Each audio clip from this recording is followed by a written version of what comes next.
초고층 건물 드림타워 사업자가 건물 높이를 대폭 낮추고 초대형 카지노는 예정대로 추진하겠다고 밝혔습니다.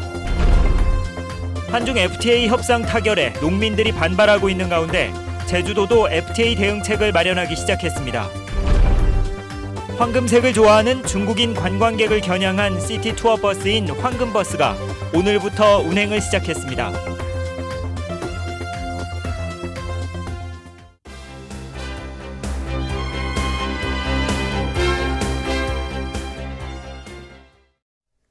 여러분 안녕하십니까? 뉴스데스크 제주입니다.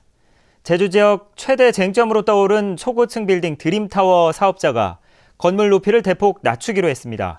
하지만 초대형 카지노 시설은 예정대로 추진하겠다는 입장이어서 신규 카지노 불허 방침을 선언한 원희룡 도정의 대응이 주목됩니다. 현재훈 기자가 보도합니다. 원희룡 지사가 드림타워의 높이를 낮추라고 공개 압박한 지 석 달 만에 사업자인 동아투자개발이 입장을 내놨습니다. 콘도와 호텔 쌍둥이 빌딩의 층수를 56층에서 38층으로 낮추겠다는 겁니다. 이에 따라 건물 높이는 168m로 50m 낮아지지만 현재 제주에서 가장 높은 롯데시티호텔보다는 여전히 80m나 높습니다. 동아투자개발은 이 같은 내용으로 건축허가 변경을 제주도에 신청하겠다고 밝혔습니다. 또 교통과 상하수도 문제에 대한 대책을 마련하고 본사를 제주로 옮겨 제주도민과 상생하겠다고 밝혔습니다. 도지사님이 그 도정 철학을 저희들이 반영을 한 겁니다.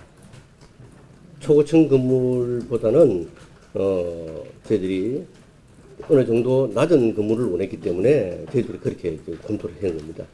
문제는 드림타워의 핵심 시설인 초대형 카지노입니다. 카지노 사업만은 포기할 수 없다며 당초 계획했던 9,000제곱미터 규모를 그대로 유지했기 때문입니다.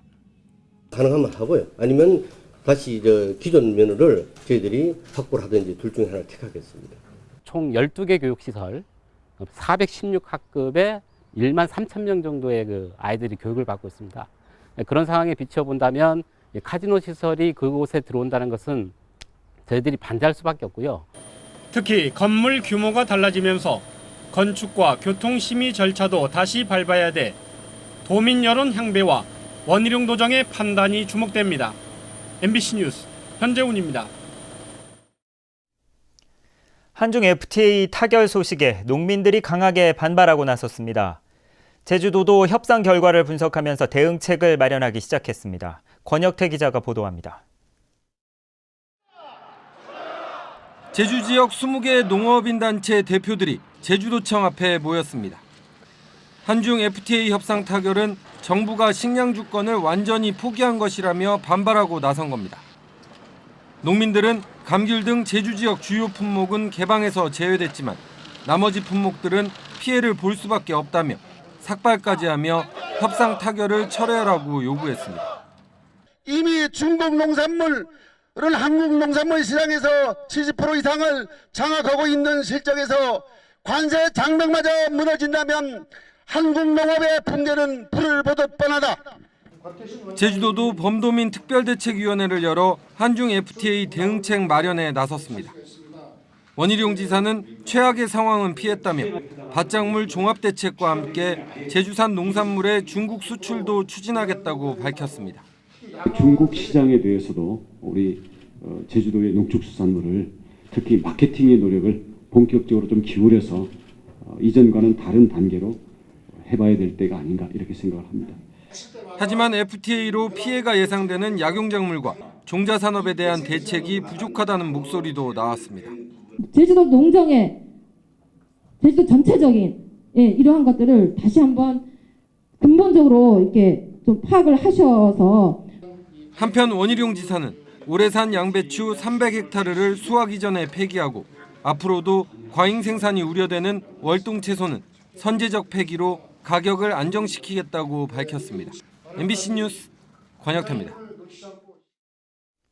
서귀포시 강정마을회가 오늘 저녁 임시총회를 열어 제주도가 제안한 해군기지 진상규명위원회를 수용할지 여부를 논의하고 있습니다.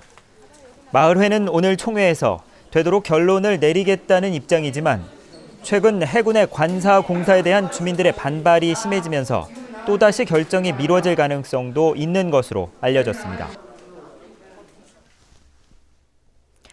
중국인 개별 관광객을 겨냥한 황금버스가 오늘부터 운행을 시작했습니다.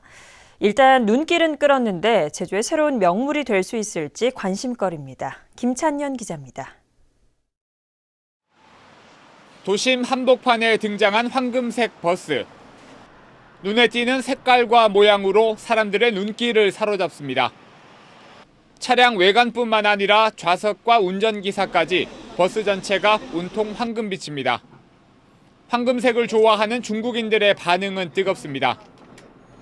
中国人非常喜欢黄金的颜色，因为他们喜欢黄金，而且我想大家都很喜欢这种颜色。 제주도 관광협회가 운영하는 황금버스는 중국인 개별 관광객을 겨냥한 시티 투어버스. 바오젠 거리와 용두암, 동문시장 등 중국인들이 즐겨 찾는 도심 속 관광지를 1시간 간격으로 운행합니다. 개별 관광객들이 항시 안내에 불편을 느꼈던 사항을 보완하기 위해서 음성 안내 시스템을 모두 장착을 해서 헤드폰으로 안내 방송을 차 내에서 모두 들을 수 있게. 하지만 제주시가 운영하는 시티버스도 이용객이 적어 해마다 수천만 원의 적자를 내고 있는 상황. 황금버스도 중국 항공사를 통해 무료 이용권 5,000장을 나눠줬지만 운행 첫날에는 이용객이 한 명도 없었습니다. 보조금 4억 5천만 원을 비롯해 10억 원이 투자된 황금버스는 차별화에 성공할 수 있을지 주목됩니다. MBC 뉴스 김찬년입니다. 제주국제컨벤션센터 사장으로 손정미 전 한국관광대학교 교수가 내정됐습니다. 손정미 예정자는 서울 출신으로 한국외국어대를 졸업한 뒤 한국컨벤션 전시산업연구원과 한국관광공사 자문위원, 문화체육관광부 국제행사 심사위원 등을 지냈습니다.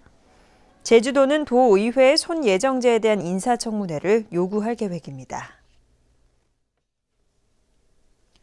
제주 지역 학교 비정규직 노동자들이 차별 철폐를 요구하는 108배를 시작했습니다.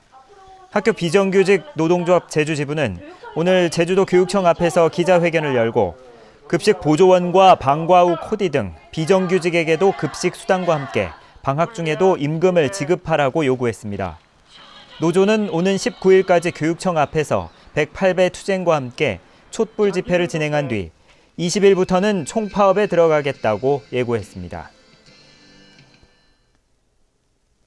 제주도가 제주 한라대에 4년제 학과 개설을 인가해 준 것은 특혜란 주장이 제기됐습니다.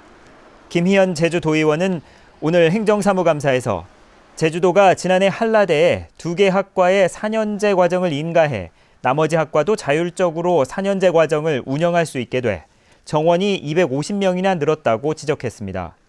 이에 대해 민주노총 제주본부는 4년제 전환 과정에서 법적 조건을 갖췄는지도 불분명하다며 철저히 조사하라고 요구했습니다.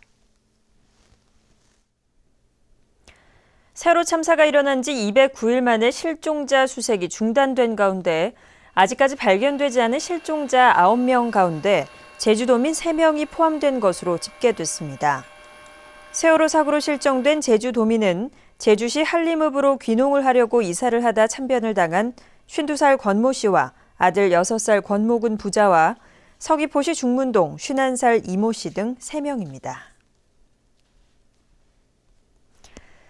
2015학년도 대입 수학능력시험의 시험지가 오늘 제주에 도착했습니다.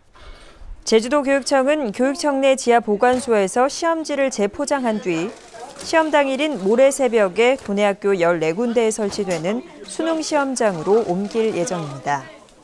한편 경찰은 모레 아침 6시부터 시험장 주변에 차량 출입을 통제하고 중심가에서는 경찰 차량으로 수험생들을 태워주겠다고 밝혔습니다. 제주지방검찰청은 6.4 지방선거 당시 선거 비용을 허위로 신고한 혐의로 현직 도의원의 회계 책임자인 52살 이모 씨를 공직선거법 위반 혐의로 수사하고 있다고 밝혔습니다. 검찰은 조만간 수사를 마무리하겠다고 밝혔는데 공직선거법에 따라 회계 책임자에게 벌금 300만 원 이상의 형이 확정되면 해당 도의원은 의원직을 잃게 됩니다. 제주도의 공유 재산인 동문 재래시장 점포를 둘러싼 불법 임대 의혹이 제기돼 제주시가 조사에 나섰습니다. 제주시는 동문 재래시장 상인에게 임의로 점포 사용 허가를 내주고 보증금과 시설비 명목으로 2천만 원을 받은 상인 회장 A모 씨를 공유재산관리법 위반 혐의로 검찰에 고발하겠다고 밝혔습니다. 이에 대해 A씨는 상인회가 제주시로부터 관리 권한을 위탁받았다며 행정소송을 제기하겠다고 밝혔습니다. 제주지방법원 제2형사부는 거리에서 여성들을 성추행한 혐의로 기소된 중국인 26살 윤모 씨에게 징역 4년을 선고했습니다. 윤 씨는 지난 7월 1일 밤 서귀포 시내에서 혼자 길을 걷던 20대 여성의 몸을 만진 뒤 달아나고 이틀 뒤에는 30대 여성을 넘어뜨린 뒤 성폭행하려다 주민에게 발각돼 미수에 그친 혐의로 기소됐습니다.